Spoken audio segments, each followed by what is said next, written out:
Go it. And That pop up on yours too, yeah. I got it again. All right, you lot out there. This is the Roons and Mizz Arsenal chat. I'm Roons. And I'm Mizz. And we come at you maybe in the blink of an eye, maybe out of nowhere, impromptu podcast session, because with Arsenal, it needs to happen and there's always something to talk about. Before we, I mean, there's so many directions we can go. So, Mizz, I'll pass it to you and say, where do you want to start? I feel like this has just been the most up and down season of all time for us. Like, one week you're like, yeah, this team's fucking rocks. The next time you're like, we're terrible. That's like how I good, or when it's been good at numerous times this season, because we've had about 3 or 4 switches from dire to we think we're gonna win the Champions League next year or something. You know what I mean? Yeah, totally. And then now they're just blowing their whole opportunity. Well, my question to you is, when we're doing well, especially recently, this last run of form, were you convinced and did you believe it? Did you think the games like the last 2 games were impossible for us? Or because there are games where we seem like we're a different team entirely. No, and it's not like it just, I think there's something there with our team. Like, there could be a good team there. It's just, some days they show up and they're just non-existent. It's like against Crystal Palace, they were atrocious. Yeah, I mean, I think it happened so fast that we already lost another game, but we lost 3-0 to Crystal Palace. Crystal Palace is a team that we should be beating 3-0. And yes, they're a good team, and yes, they're hard.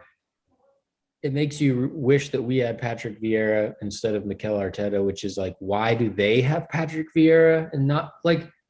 Yeah, honestly, that is a weird. Palace would have been a great team for Mikel Arteta to have started at. That would have been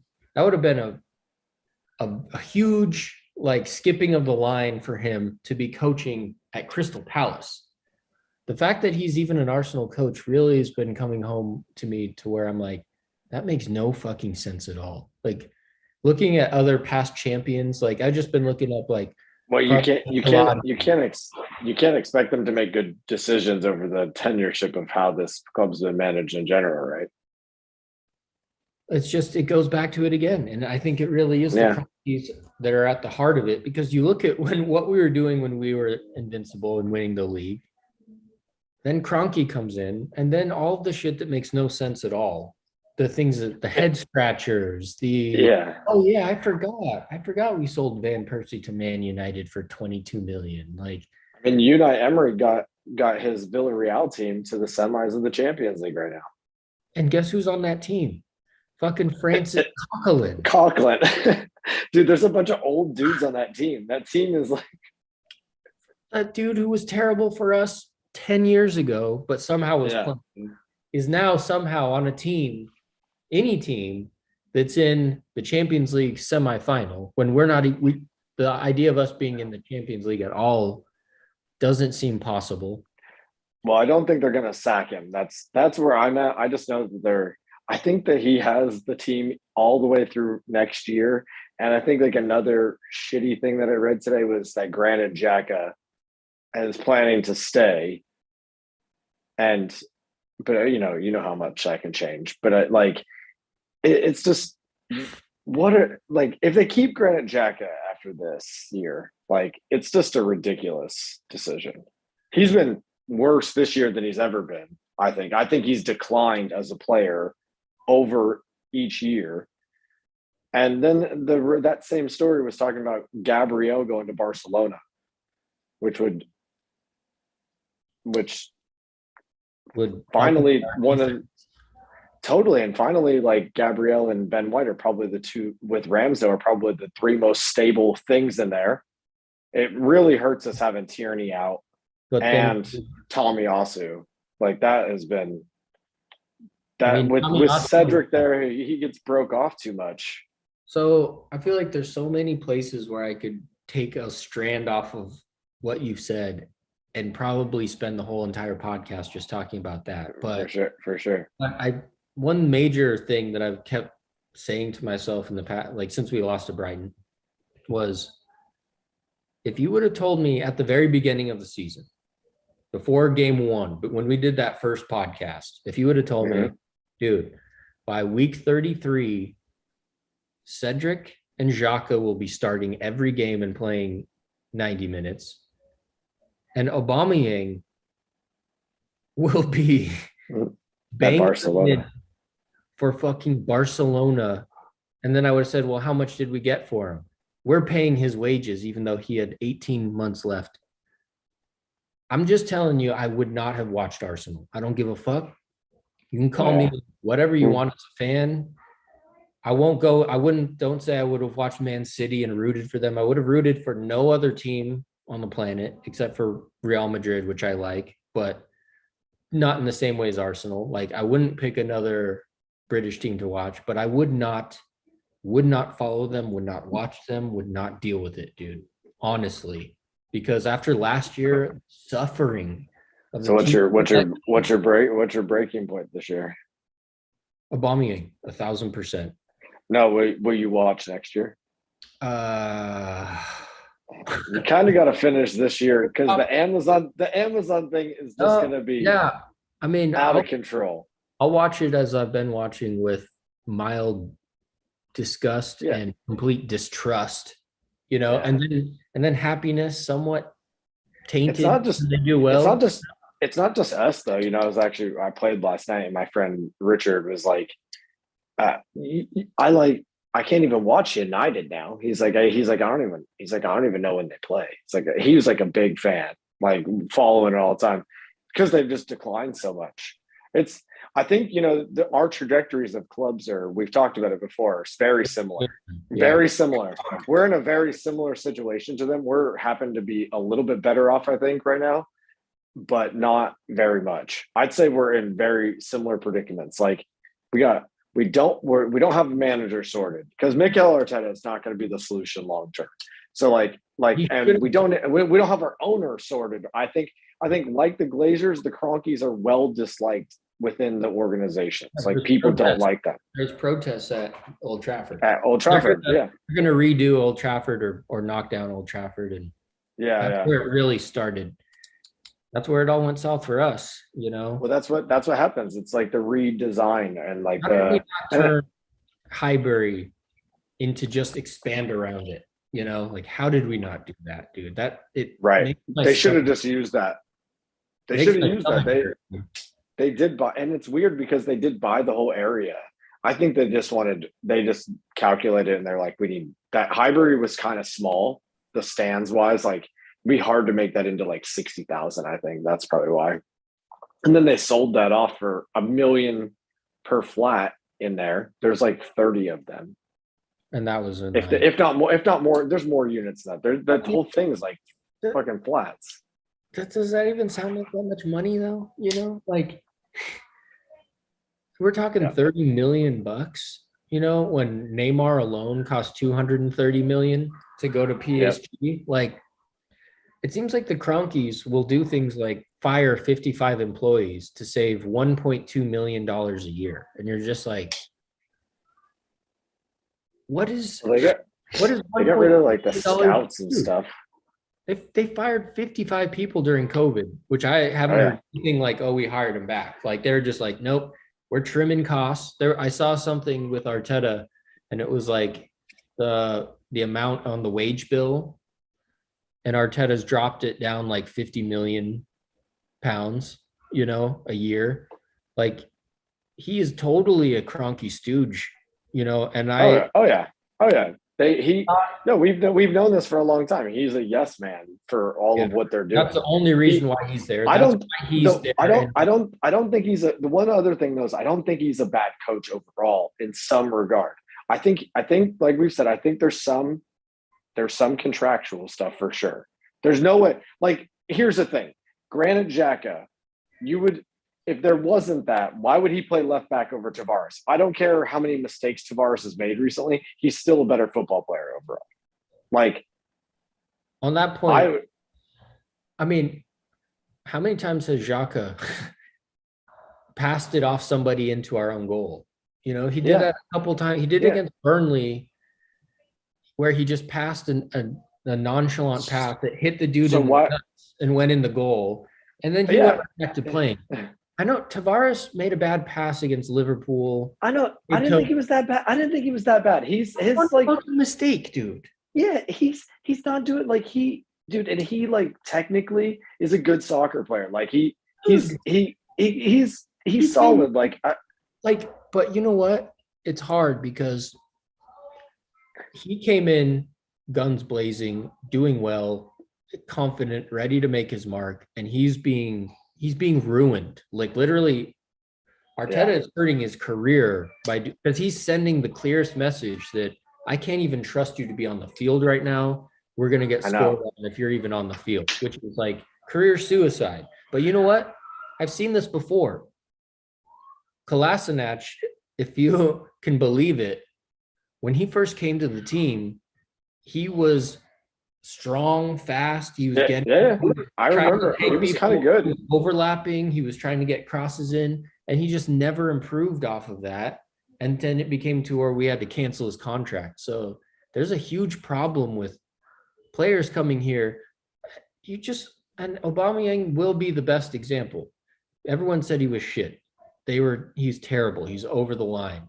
He scored 2 goals in El Clasico. Yeah. 2 different kinds of goals. I mean, we've talked about it. He was being used in the wrong manner. Like we didn't use him in the right way. We didn't play like I mean, definitely the formation and stuff is all messed up. Like that's why I say I had some good hope for Arteta, but I think he's a terrible coach. And I would like to say that he's a good person, a good man, and I think he is. But his tactics, formation, team selection is criminal. And you see games where we played against Brighton, and it looked like there was no way we're scoring. There's no way we're scoring. There's no way. That's not a team performance. That team doesn't know what the hell they're doing out there. You know, that you can't even compare that against other teams because you're like, that wasn't anything. It was garbage. It's a shame because we're like super close to qualifying for Champions League, and which would hopefully give us more money. I think a few more players, if we had, I don't think the team is overall bad. I think we actually have a decent, like we talked about, I think there's a basic good core group of our players right now. I think that we need to get some new people in and a few people off. And like agreed. I think like what Vieira is doing at Crystal Palace is, dude, he's solid. Like I agree. I don't know why we haven't. We need to get more. We need to get more out of what we have for one.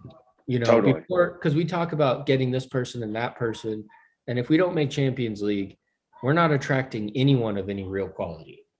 No, that's what dude, the top 4 is an absolute must. It's at this point, we're lucky that it's up against Tottenham at the moment. Not saying that they're not a solid team. They just happen to flounder a lot. So, but we also do. So we just both are in the exact same boat at the moment. And it's a gamble where we could have won the last 2 games, and dude, we would with game in hand. You know what I mean? I know, and we would have been 2 points. We would have been 2 points behind Chelsea, and Chelsea hasn't been as good lately. Their game in Champions League was really good, and they got unlucky. They played super good that day, but they're vulnerable though. But if you let the team rebound, a team like that will gain more strength. You know what I mean? Yeah. When the times come that matter, this Arsenal, the culture hasn't changed since Wenger, in that you can't do it. No, well, the culture's not going to change until it's Kroenke's gone. That's the main problem. And if we're not careful here, we got on West Ham, they got 2 games over us, 3 points behind. So we have 2 games in hand. We do have to play them. We have kind of a hard run in. We have Southampton tomorrow, which we fucking blow sometimes. Like we've lost to them. Yeah, dude, we've lost to them recently, right? Last year. We lost to them in the FA Cup. I think it was 2020. Yeah. 21. I can't Well, remember. then we play Chelsea on Wednesday, United on Saturday. The Sunday after that, we play West Ham, Not then easy. then Leeds, then Tottenham. It could come down to being North London Derby for fourth Yeah, place, and I still we don't like. What team are we taking? we have Newcastle, luckily at the end, and Everton at the end. who So that's who we got smashed by the I first time, know. and they're the worst team. They might be the worst team in the league. Yeah, they're pretty terrible. Dude, Brighton hadn't won 7 games, No, and they beat us. And I didn't. I beat us didn't get to watch. I didn't 8-0. get to watch it. I was in Disneyland, thankfully. Somewhere happy because I would have. It looked. Well, I said there was no Disney It looked magic bad. pitch that Yeah. day.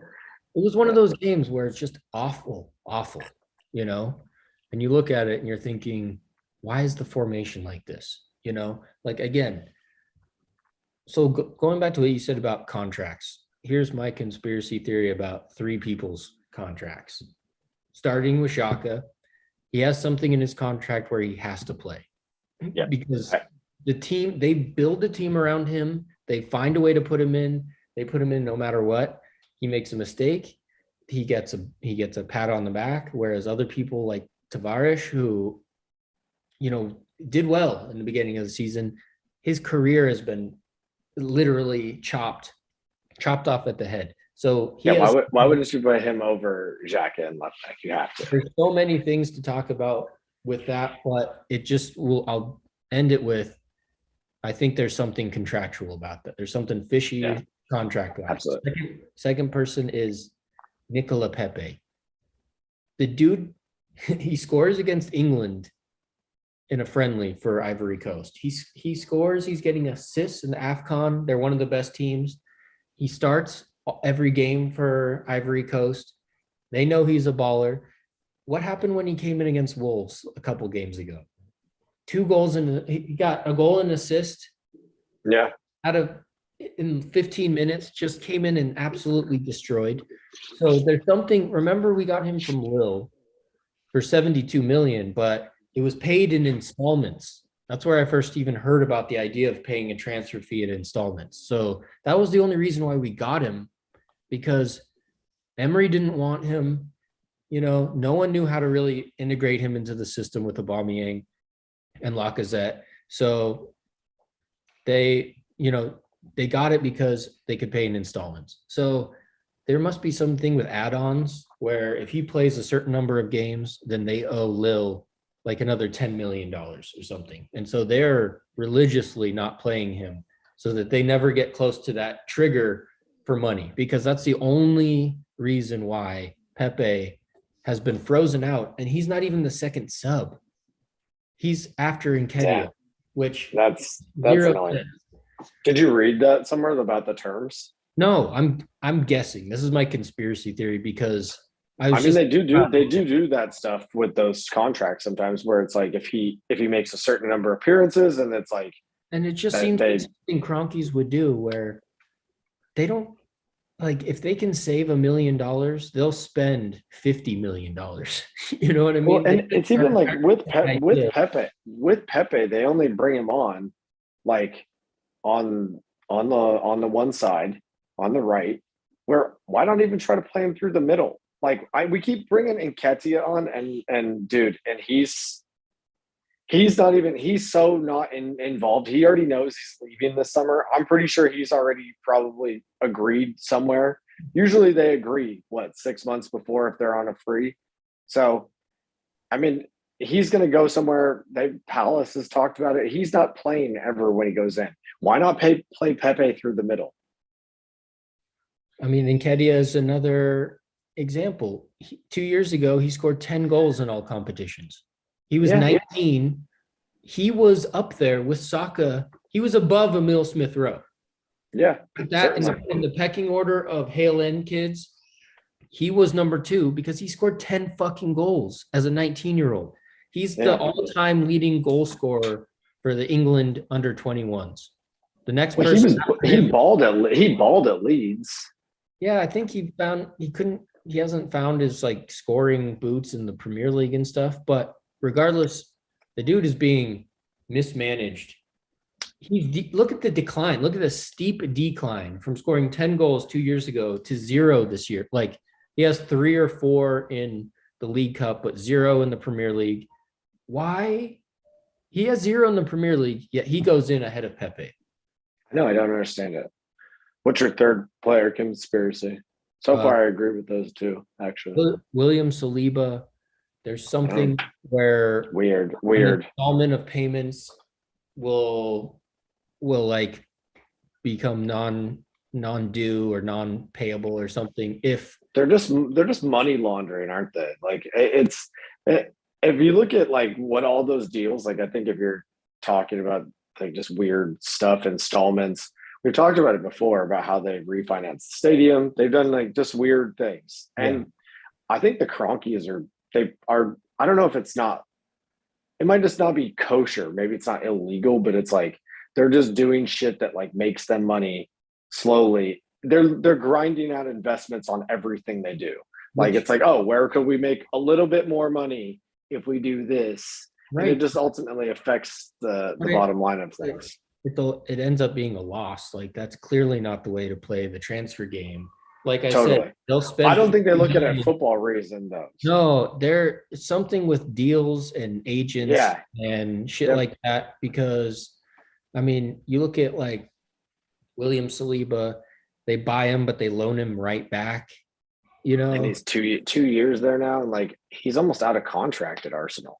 Yeah, there's something like we wanted to buy him, but we don't want to pay his wages, so we'll have him off the wage. But I don't know. You'll never know. We'll never know about any of these. But I don't think he wants to go back to Arsenal. Like he doesn't. Why would he? Unless Arteta leaves.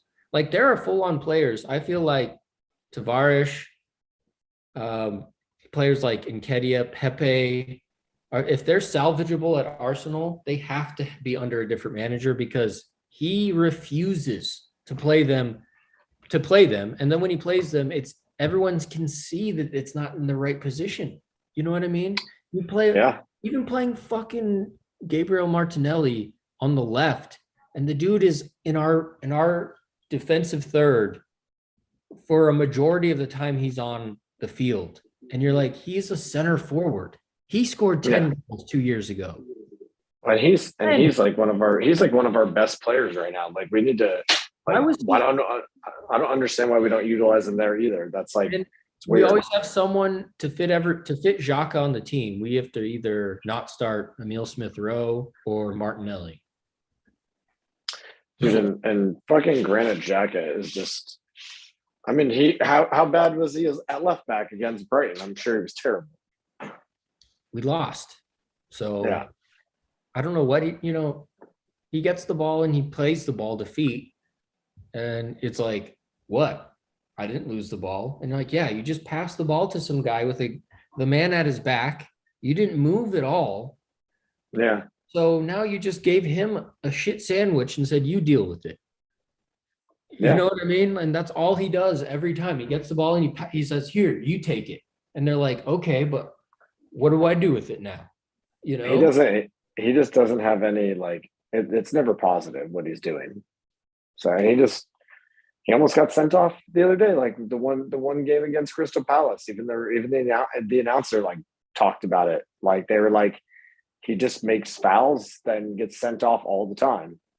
Like it's not even not obvious now. There's what we're talking about is like all over Twitter too about him. There's a funny meme with Xhaka where him as an old man still in the Arsenal kit. Like how that feels.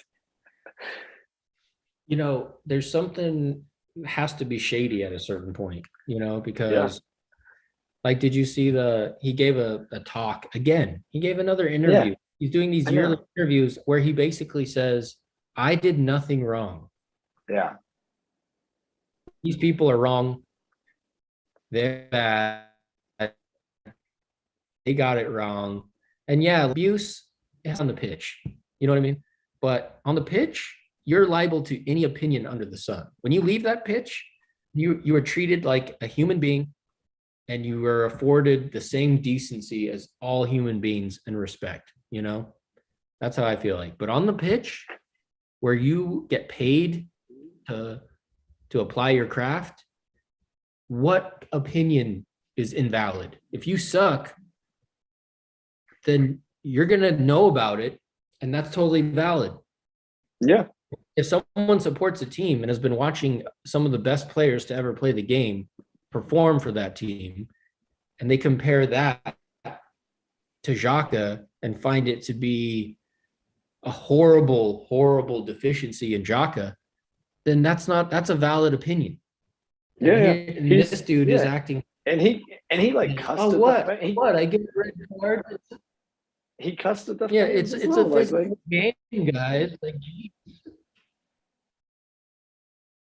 yeah, just I don't know why we're hearing from him, to be honest, because he's not important enough of a player. The only thing he has stats wise is minutes, which the dude has never been dropped. He's never been dropped for performance. Whereas Tavares gets dropped, Aubameyang gets sold, Lacazette gets dropped habitually. The only reason he's playing all the time now is because he hasn't scored. As soon as he scores, watch, he's going to get benched because it happened through his whole career. Pepe can't play. Pepe won't play, you know? He gets dropped when he got that lame-ass red card against Leeds where he brushed the dude with his forehead. They acted like he was the worst scum of the earth person because he let them down. And somehow, it's almost racist to be where you can apply that judgment on Pepe. And then Granit Xhaka is the more he does wrong, the more people rally behind him. Like, I know it's weird, but that's kind of like our society lately, right? Like, I feel like there's people back like the bad guys a lot in situations, and it's weird. I mean, it sucks because like Granit Xhaka has to play, and this is going to affect this other next stage of our team. Like, I think Sambi Lokonga is a good player, and he should have been playing with Partey, growing with Partey in that role, or then if Partey gets injured, then he's the only, he's the lone center defensive midfielder. Now maybe he's like, okay, I know what I got to do. Then he hasn't played a minute all year, and you fucking now he's got to carry it. And dude, like, I know, I said I think it should have been Partey. Like, it do a 4-3-3 with Partey in the mid and Odegaard and ESR as the 2 8s. But they play defense too, but they're in the middle, like causing havoc and having shots and stuff. And so what does he do? He does that, but then he throws in Lokonga. He throws him in the Sharks' den with not even your starting 4 behind you. You have someone on left back who doesn't even play that position, who's going to throw the defense completely out of whack. And now every time you get the ball, you better do something with it, because if not, they're going to counter and score and we lose. And now he's going to get dropped. And it's like, why are you ruining Sambi Lokonga's career, dude? The dude was fucking sick. If he puts on the muscle, he becomes an absolute beast. I bet Vieira look at him and be like, okay, my son, here's what you do. You better be fucking tough, learn how to play defense, and fucking play quick. And he'll be like, because when he gets the ball, he's clever. He looks high up the pitch a lot of the time and has a good range of passing. Like, I agree. That's my frustration is that Xhaka plays. Lokonga could have been developing next to Partey because Partey's had a good season. And they could have been growing. They're like similar together. Yeah, totally. And now Lokonga's got to come in because we need him there. Like, I don't know who else we're going to, but he's definitely going to play tomorrow.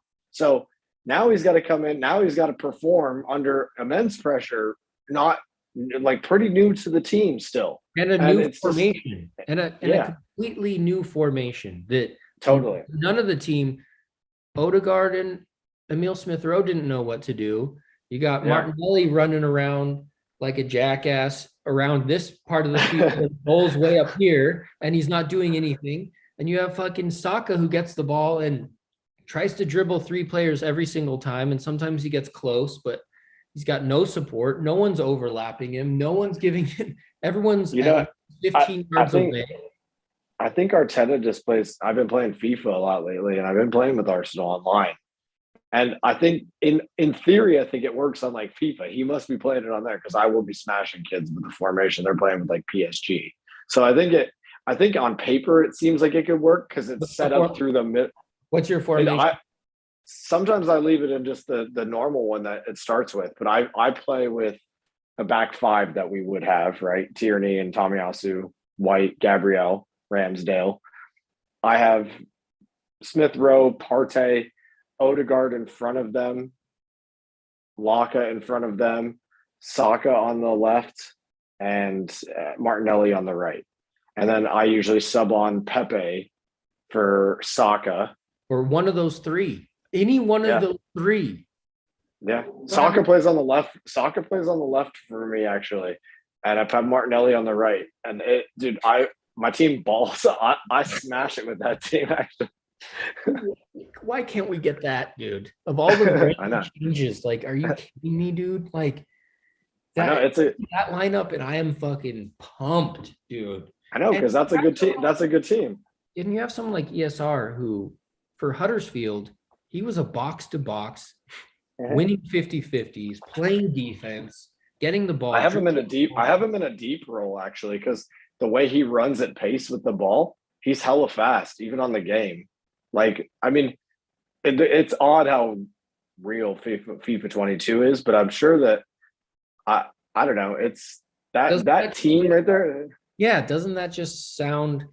And so, Yeah. okay, to that team, say that Partey's injured and Tierney's injured and Tomiyasu's injured. Yeah, then you have Lokonga, Tavares, and I guess you got to play Cedric on the right. Or what if you do a 3-5-2? Yeah, and have different wing backs. Yeah. Yeah. Ben White on the right, Gabriel in the middle, Tavares on the left. Then, or let's see, no. You'd have to have 2 midfielders then, which works because you could have Lokonga and Smith Rowe in front of them, and then you added a player, so you could get Pepe in with Martinelli and Saka and Lacazette. Oh, Lockett, like still playing too, like the old school. Have Pepe up there like an Henri, and then have Lacazette like the Bergkamp, Then you have in the middle. I'm gonna try that. Let's see. So who would it be? Who are the? It's like a 3-5, like a 3-2, 3-2. Yeah, pretty much with the midfield diamond. The wing is going flying out there, but then you have support with 3-2. Those 3. It's like set up. That's like set up super dynamically. I'm gonna try it. Like you nowhere moving. Yeah. And then you have players who can slot in, and it's important. Like watching Liverpool, they subbed their front 3 and they didn't lose a beat. No, we certainly don't have enough depth yet. That they did rebuild our team. We need so many more numbers. I mean, like we need basically 6 starting people. We 11. need 6. Yeah, I mean, certainly a whole other back line. We don't have another center back that is comparable, unless Saliba comes back. And somehow that works, because we don't, and we need a right back. We need another midfielder. We need 3 forwards, because I don't know what's going to happen with Laka and Ketia. I've heard Laka might get a year deal. Well, I think we should move on from them regardless. Yeah, and I like both of them, to be honest. And they both shown more promise or more than promise, but they need to go because they're ruined. Who's going to come back? Who's going to come back? Because we have Balogun coming back. I'd say that at the end of this season, it's probably Pepe leaving as well. I think Get rid of all the players that I liked, Get rid of your front 3 that could have been like.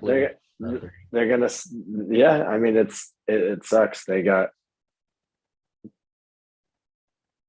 But that yeah, was like the goal. That was the goal. I mean, we had, I think, Laka, Aubameyang, and Pepe. That was like a good setup if they would have played the three of them together. They just never did. like how That's like the obvious. frustrating. That's like the Never obvious. That's played like the that. that's like the obvious choice too. It's weird. And then you look at teams around the world who do that, like Real Madrid, who plays a 4-3-3, Liverpool, who plays a 4-3-3, Man City, who plays a 4-3-3, that if you want to be more defensive, Yeah.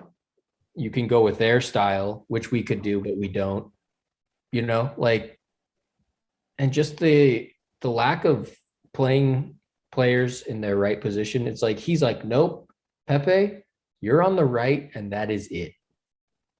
And if I was Pepe, I'd be like, well, you're asking me to play in a place where I'm not going to get you any results, And that's why probably Yeah. Aubameyang called it quits, because he's like, why are we keep fighting like this? You refuse to play me as a number 9. I'm telling you, if I'm not the number 9, I won't be good for the team, and he gets so much abuse. These players get shit on, and their careers go down, and their transfer market values go down, and their lives are affected. Like, Oh, at least Aubameyang's not finished. That's tight for him. Like that, he's like doing well. Like, yeah, scored. You hope that happens. You hope that happens if somebody leaves. Like, because I mean, there's been a lot of players that have left Arsenal and gotten worse over time, and yeah, at one point were considered world class, or everyone expecting them to be world class. Totally. Like, and then I mean, then you get the ones that like do stuff. Like, it's cool that Van Persie, like, he wanted to win. He wanted to win the league. Like, even though that, I'm like, well, Arsenal did that to themselves. So he deserved to win the league. Like, he went to United, won the league with them that season. That was the right decision for him. Would I have preferred that he won the league with Arsenal? Yes. Yeah. Did he say he wanted to stay? Yes. Yes. Did Patrick Vieira say he wanted to stay? Yes. Did Adebayor say he wanted to stay? Yes. I mean, dude, it's just ever since 2006. It literally is one culprit. I mean, they've been there almost 20 years. I can't believe that Arsene Wenger made that deal. Like, he should have gone to Real Madrid after the Champions League final. Yeah. And just actually been a human being still. He would have had his ups and downs, and, he would have had a hard road and probably retired at the same time, and probably a few more triumphs as well, And a few more clubs. Like, he would have gone to Real for a little. He wouldn't have been at Real like he probably would have long. coached the French national team. 3. He would have done like 3 years at Real, maybe, depending. Yeah. French national team, somewhere in France, maybe. Then somewhere in Germany. 3 laps at a couple more places. Yeah, go back to Japan. But he rode out his time at Arsenal and he ruined it. I mean, he really set us up for, like, he's responsible in a lot of ways for how the club is right now. Yeah. I mean, you have Adebayor saying that he's a snake and stuff. And when he was saying that, I was like, Arsene Wenger? The whole point of him was that he was an elevated personality in this ruthless game. Sir Alex would fucking end a career, with no emotion, but Arsene Wenger is supposed to be this kind of positive force in football. And then you have Adebayor saying he's a snake and he lied, and you're like, that doesn't sound right, but once he got with the Cronkies, he changed, and it's the saddest thing in my football life, Yeah. I think that whole situation has like ruined the club. I mean, I was watching something yesterday about like how the stadium's like falling apart. It's not even that old. Like, all the banners on the outside are faded and like worn out. There's a big leak in between the benches. Like, even when it wasn't raining, there's like water pouring down from the ceiling. And there's like all kinds of complaints about the stadium at this point. I like the last time I was there was 2014, and so it's been a while, and it was still nice then, but like I guess it's really fallen behind Well, I mean, it's only because the they don't most care. expensive tickets in Europe, so it's not like that's not shady or anything, you I know know? it's ridiculous that we have the most expensive tickets, not a big wage bill in comparison to some teams. We don't spend money year over year. They've done really weird stuff. Like if you were to look at, it'd be interesting to line out all the things that they've done like as data and quantify it, like just what they've done financially. If you could like see if they were audited on what everything they've done, it'd be really interesting to know what they've been doing Well, because that would be because popular. I think it's crooked. I think like, If there could be a but way, it makes sense. It makes sense the way that they do things, yeah, who they support in political affiliation as well. Like I'd say that they're grafters and they're crooks in general. yeah, because clearly something is working for them, you know? Yeah. Why would you continue doing it if you got an offer for $2 billion to buy the club? Like they had a fresh offer last summer where would have been welcomed by the fans. Like, like, Totally. like we would have, I think most fans would have been ecstatic that there was a consortium of that group of buyers. It grants Like, them some sort of status that is more valuable to them than turning a profit with this particular business of theirs. yeah, yeah. Like they don't, it's just like, I feel like there's something else going on we'll never know with these contracts and installments and stuff because you can't explain the sheer weirdness of some of these decisions, like they stink like from the very start. You're just kind of like, what? Like no, Yeah. no, I, a normal corrupt team would make that choice, you know? all of the canceling of contracts and stuff is strange. How many Like players canceled their contract recently? at least like seven. If not closer to 10. I mean, Have you're you ever talking heard like you're of talking like a Aubameyang going on a free, Ozil going on a free, canceling Kolasinac. I know There's more. Socrates, There's Socrates. There was who's the Willian. Willian was a clear a clear tear it up cancellation. I mean, that's Was five that we're just here. Remember, there's a few other like there's a few other fringe ones that they just like canceled the deal, not release the Mkhitaryan. fans. Like Mkhitaryan, yeah, he went for free. somehow they couldn't loan him or sell him to Roma. Well, basically Roma was like, we're not going to buy him, but if you cancel his contract, we'll let him walk on to our team. Here's the other thought about it. Maybe it's not fraud, and maybe they're just that bad at business in general. Maybe like they are just this inept at what they're doing that like whatever they've put in there, it's got to be one of those two things for me because like I don't see it any other way of how they've managed to get here. Like they're definitely making money, but did they mean to be so bad at the making money part? Like they could have made even more money. You could actually like make it healthy, like along the way, No, sell players for a profit when you need to sell them, and not have to cancel the contracts, and then like don't buy them at such high spots. Like there's so many good players in Europe, in the world, that like have not been looked at accordingly, and like we've done such terrible business. Like you're some of talking the people about that we've signed. you're talking about an ownership group that literally doesn't know what Arsenal's colors are, who don't go Yeah, to games, who don't live in that country, who don't. yeah, It's not like they follow the EPL probably even on YouTube. You know what I mean? Like yeah. they're I paying don't think he's ever watched it. basketball and like maybe they'll check the score of like Arsenal or something, maybe, but like they don't give two fucks, which is really strange because again, like why not care about it? Like you Yeah, could, yeah, there's tons, yeah. so much like Arsenal, you could do a lot worse.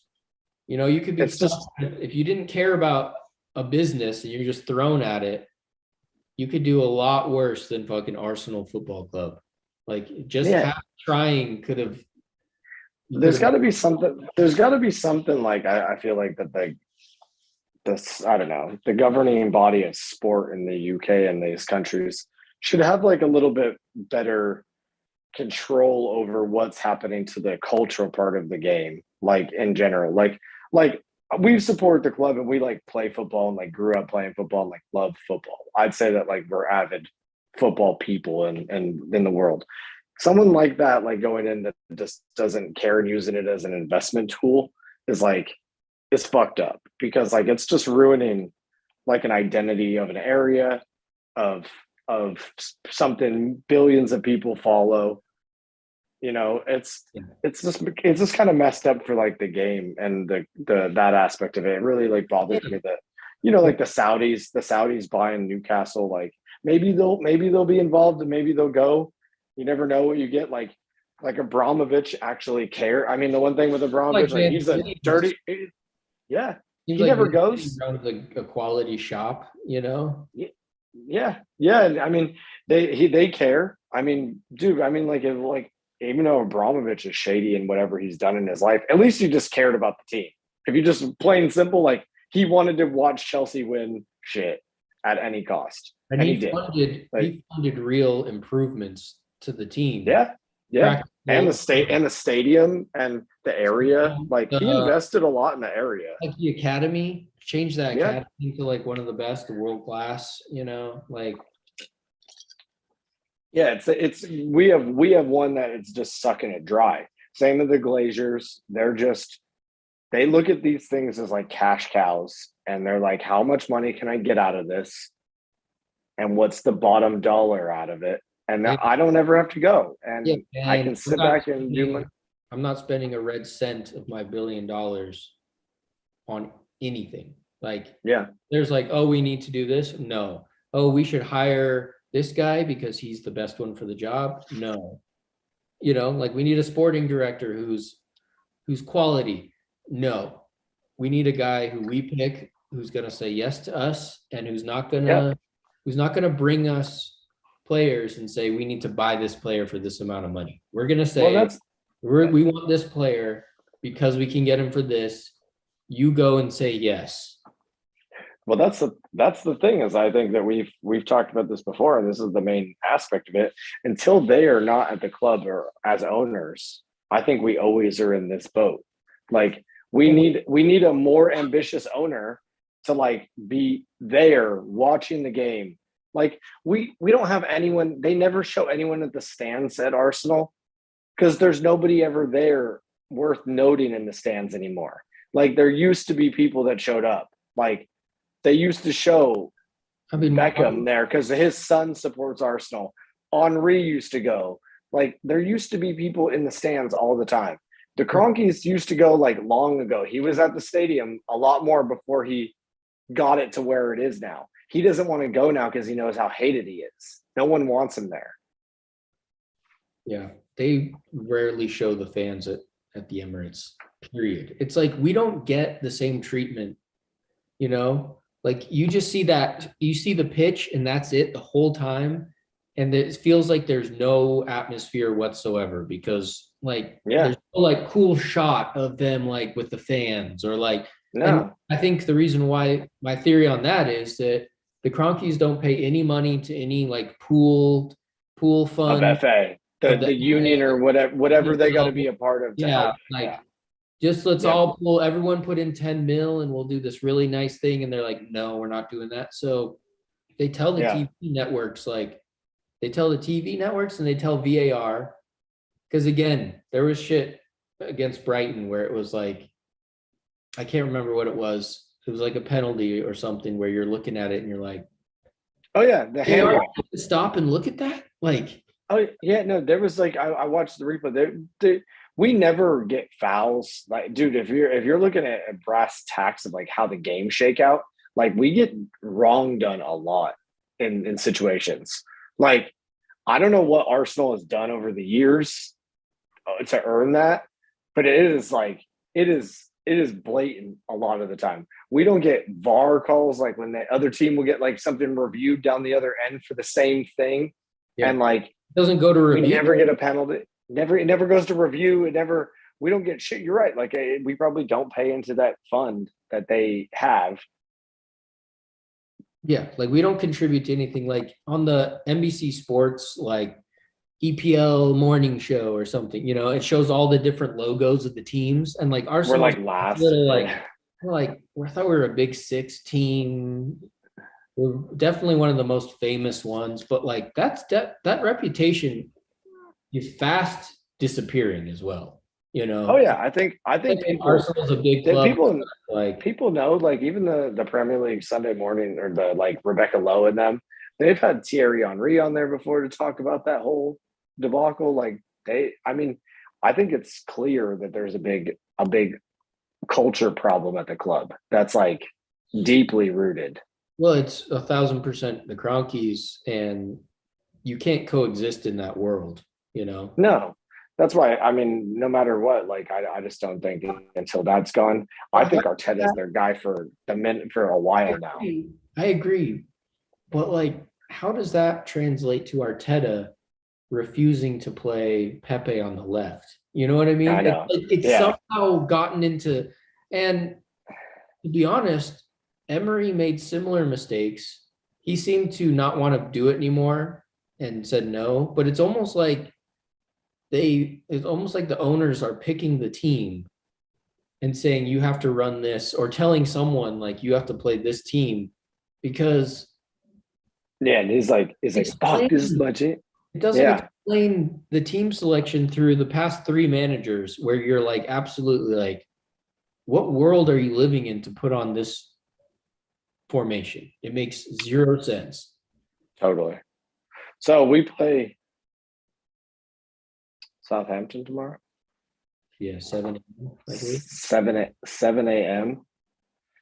and they are in 14th place.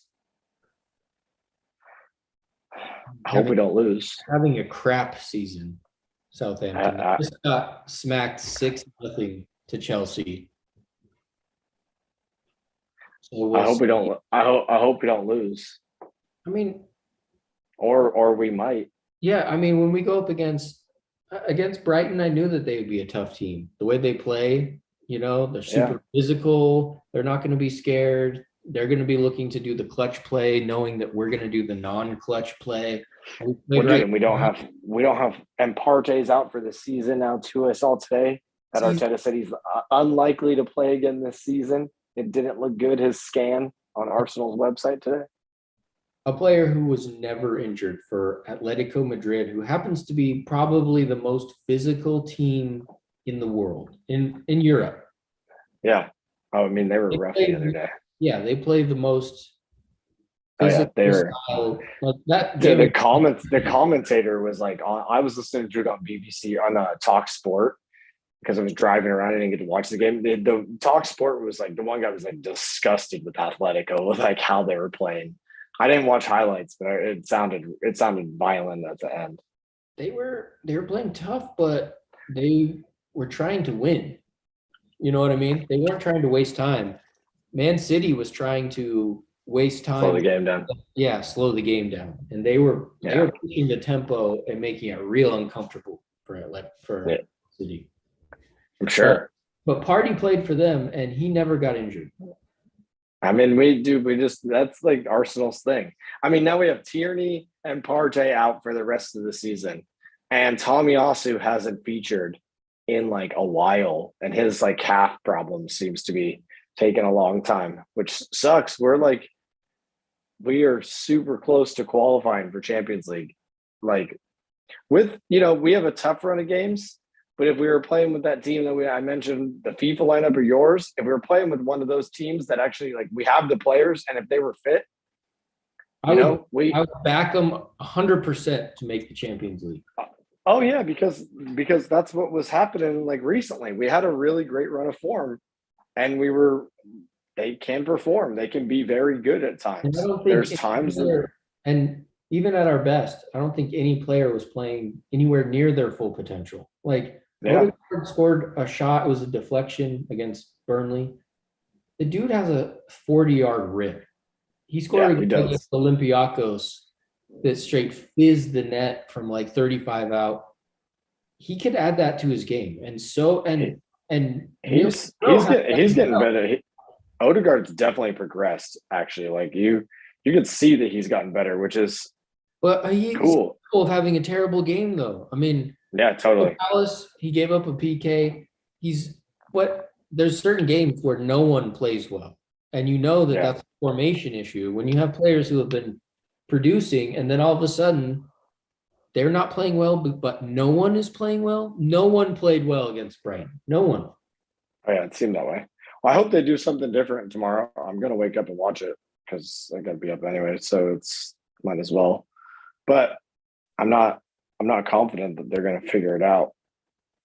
It just sucks because you feel like, and I think Aubameyang leaving was really drove this home, was like the team that I imagine will never be the team. And I know, like, I'm not a coach. I don't know more about soccer than Arteta, but nothing even of that vein, like a different formation that actually plays to player strengths. Like, is he ever going to play Pepe through the middle? Never. If it somehow happened, you give it 5 minutes and then he would say, "Oh, you didn't score," and never do it again. Like, it's just we have a lot. It's just like he tries a lot of the same shit for a while. I get it, like one time out, it's like, okay, we got to try this multiple times. Can't just do it once and not see.